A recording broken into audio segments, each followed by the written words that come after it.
আজ ঘুরব federated state of Micronesia.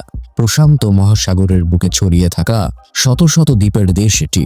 জনসংখ্যা মাত্র 1,15,000, যা কিনা আমাদের অনেক উপজেলার চেয়েও কম। এখানে মানুষদের অর্থনীতি মূলত সমুদ্র ঘিরে। সমুদ্র হতে পাওয়া মাছই আয়ের প্রধান উৎস। সমুদ্রটা তাদের আসল সম্পদ। ধর্মের দিক থেকে বেশিরভাগ মানুষ খ্রিস্টান, ক্যাথলিক আর প্রোটেস্ট্যান্ট। চার্চ এখানে শুধু উপাসনার জায়গা না, সামাজিক জীবনের কেন্দ্রও বটে।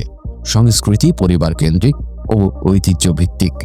কেন বানানো সমুদ্র যাত্রা, লোকনৃত্য সবকিছুতেই প্রবীণ ইতিহাসের ছাপ পাওয়া যায়। আধুনিকতা যদিও এসেছে এখানে, তবে পুরনো সংস্কৃতির শিকড় এখনো শক্ত।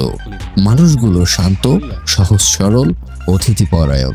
দুঃখজনকভাবে পর্যটক এখানে কম যায়, তবে গেলে কিন্তু হাসি মুখেই তারা গ্রহণ করে নেন।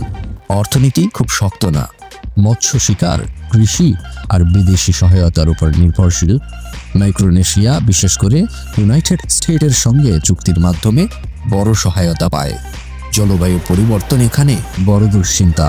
সমুদ্রের উচ্চতা বাড়লেই বাড়ে তাদের বিপদ। ছোট দেশ, চারদিকে সমুদ্রের গর্জনে টিকে থাকার লড়াই। এটাই হলো মাইক্রোনেশিয়া।